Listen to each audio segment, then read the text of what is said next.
Alright, so week 9. The first thing I needed to do this week was go in and fix some of the bugs that had been induced in the previous week. So, if you recall from the last video, there were two major bugs with the blocking statue switching into the singing statue, or the switching statue properly. The first one was that when you had just defeated enough bosses to free the blocking statue from the cage it was in, it would free itself from the cage, properly switch to the switching statue, but then the switching statue would have no song to sing, and you couldn't use it to switch the other after. I've just said switch so many times.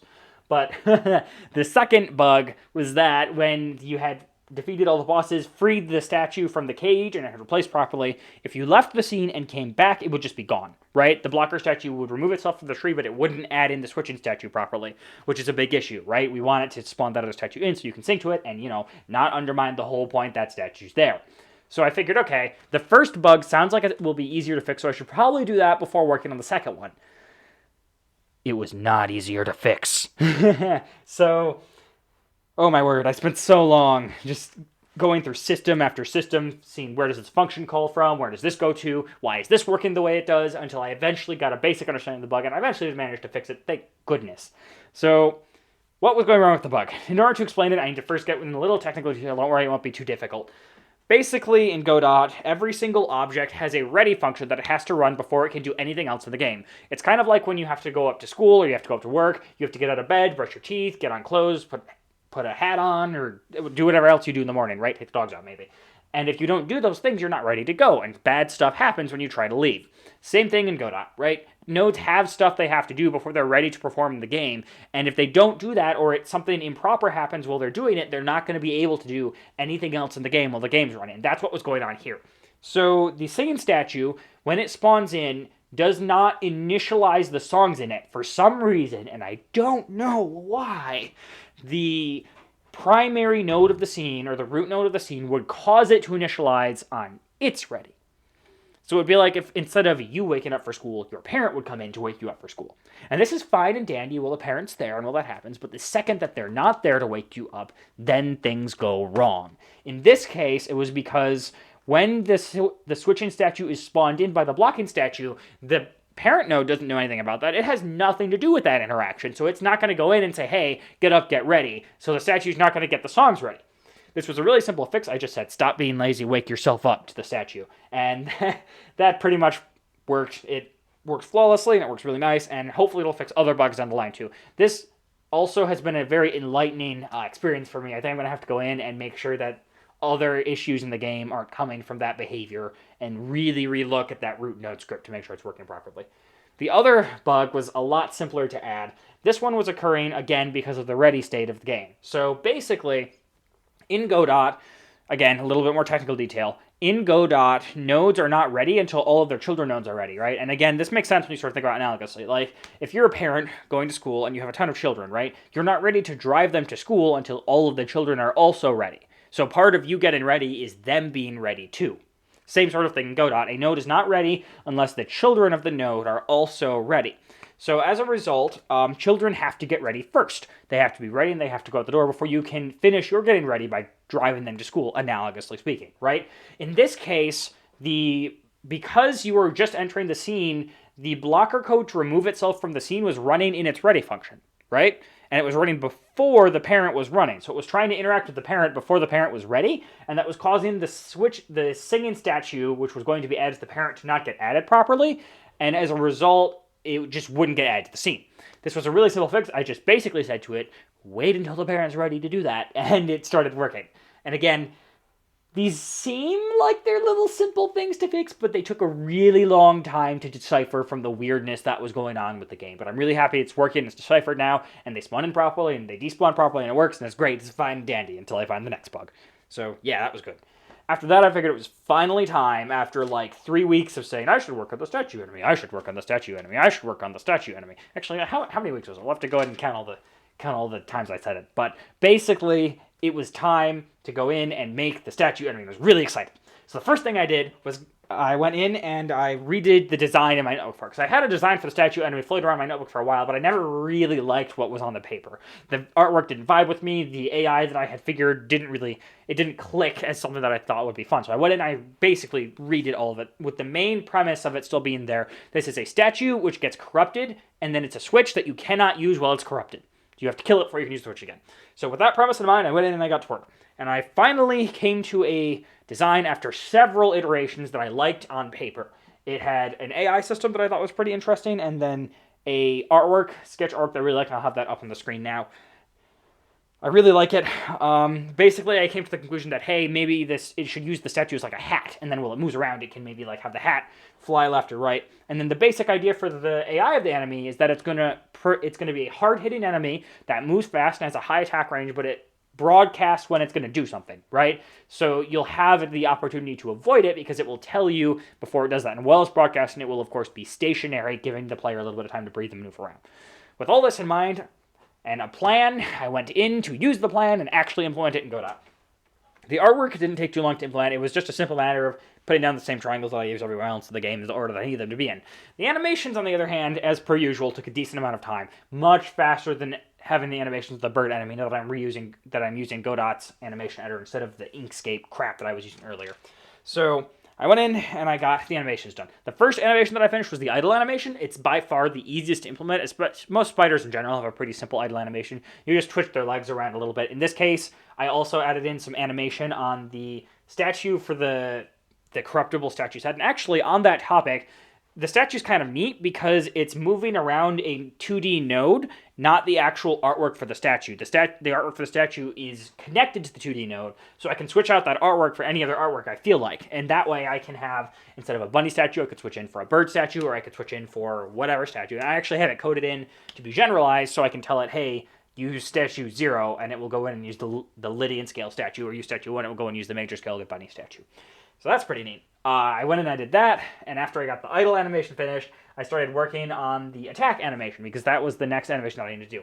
And this one took a little bit, right? So for the attack, I initially knew that I wanted some form of slash, and I eventually discarded that idea in favor for a spin, because I thought it would be more fun and more entertaining for the player. So I went in and I made a spin attack, and this was another one of those animations that I really like because I managed to get the 2D sprites to look very three-dimensional in their rotation, and I like the effect. I like it a lot. I think it looks really nice. I did have to go in and, like, there was all sorts of weird stuff I did to make the rotation look proper, so I think I animated half of the rotation, and then I mirrored the rotation over the y-axis and then inverted the x scale, and it worked out properly. If you actually look at the path of one of the legs with the other legs invisible, I think the side legs like go up halfway, but then teleport to where the other side leg is and keep going. But you can't tell because it's a circle, which is A-okay by me. So yeah, I went and I did that. I think in the future, if I ever have to do anything like this again, instead of, and I know when I tried to not use Godot last time, it ended really poorly, but this is different, I promise. It's different, it's not the same. So if I try to do this again, and I try to make another rotation again at the same angle, I'm going to use Blender to do just a circle rotating of legs, and then I'm going to use the fact that two-dimensional Blender is actually 3D and hiding, and rotate that circle into the Z dimension to have the scale, or not the scale, the perspective that I need from those legs. That way it'll be a lot easier to implement, and honestly a lot faster too. But once I added animation and I fiddled around with it a bit to get the speed working properly, I needed some sort of stall animation for the statue, because it can't just go from idle to blah, spinning at you really fast, right? So I went in and I added a crouch animation, and this one is really simple. I like the fact that I have the statue sort of fall after the enemy. It's got a little bit of a delay. I might actually increase the delay so you can see it more while it actually goes to attack you. But yeah, really, really simple. I actually ended up increasing the time this one took later on down the line, just because my initial crouch was not long enough before it would attack the player, and you wouldn't be able to move out of the way in time because there was not enough time while crouching. So with all that done, I went in and I stitched it all together in code. And it was really simple to implement, honestly, because the AI that I did was so simple. Basically, the way it works, the statue looks to see if the player is within range. Currently, the range is something ridiculous. So because it's so high, you can't not be in range. I'm thinking of decreasing it a little bit, but I kind of like it really high. Maybe a little less high, so it's in idle before it's in idle when you don't see it, right? That way it's not charging after you when you can't see it off camera, because that's really bad. But basically, it starts off in idle, and then when it can see you, it's going to immediately switch to crouch, and then it will switch between crouch and the spin attack 3 times.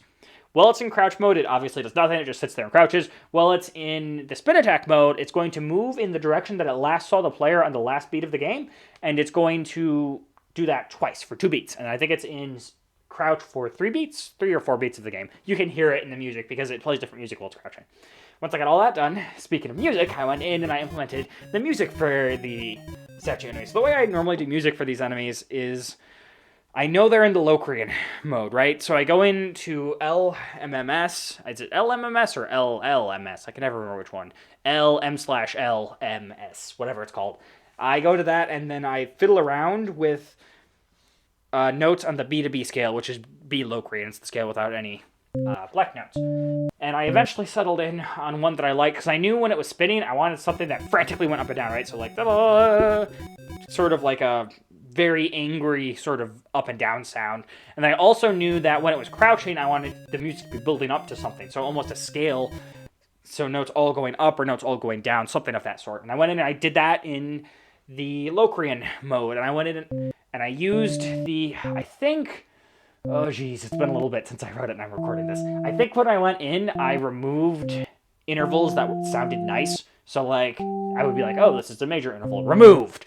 And then I would replace it with something that sounded nastier. I think the actual, I don't want to say off the top of my head, but I'm pretty sure that there's a diminished note, a diminished interval inside of there somewhere that sounds really nasty, and that's good. It's an enemy, it should sound nasty and horrible and scary. But yeah, I went in and I did that, and I honestly think this is one of the best sounding enemies in the game. Maybe it's not the best sounding one, but like, it's one of the only ones, other than the spider enemy, that sounds like I thought it would sound, and I'm really happy by that fact.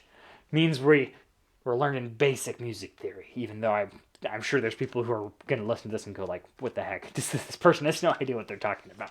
But yeah, I went in and I like how it sounds, and it sounds really nice.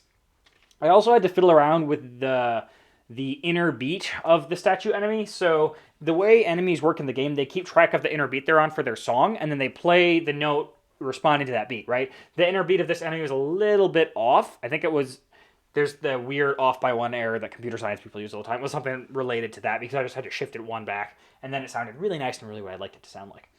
But yeah, once I finished all of that, I was pretty much done with statue enemy except for one last feature that I wanted to add, because I noticed when I was playing it, the bunny really had to fight to kill this thing, right? You would have to get in range, you would have to run out of range when it attacked you, and then run back in range to hit it while it was waiting, and run out of range again when it attacked you, and it was very much this delicate, elegant dance that if you got wrong, you would get whacked and you would take damage.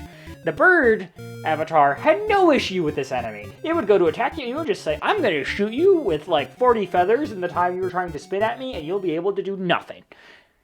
That's bad, right? We don't want it to be just, you just sit there and do the same thing over and over again. That's boring. It's no fun, even if you do win. I guess maybe you could think it was fun, but I don't think it's fun, and people who playtested it didn't think it was fun, so it's probably not fun.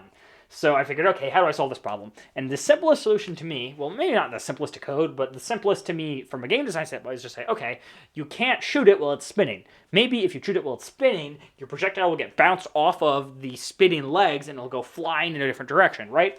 So I went in and I wrote code to get the projectiles that enter the spinning attack get bounced off of it and go in the opposite direction.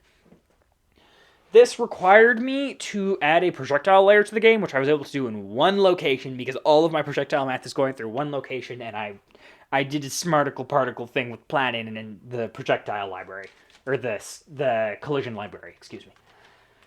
So when I went in and I added this extra collision layer for the projectiles, I needed to test other collisions in the game just to make sure that somehow the collision library wasn't broken somehow or it didn't have an error in it, just because I had never changed the collision library and tested if all the rest of the game changed properly with it, because there was never an opportunity to, right?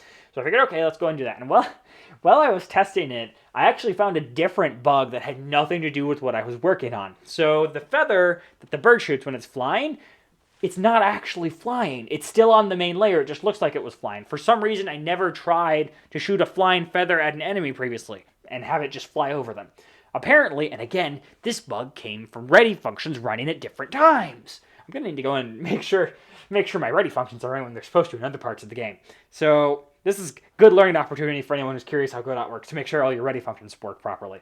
So the way this one bug was caused, and again, I got a little bit technical, but I'll try to keep it as minimal as possible. When the projectiles are spawned to the game, in order to get ready, they first set their collision layer to the collision layer of the general projectile class, which is all coming from that collision library I talked about earlier, right?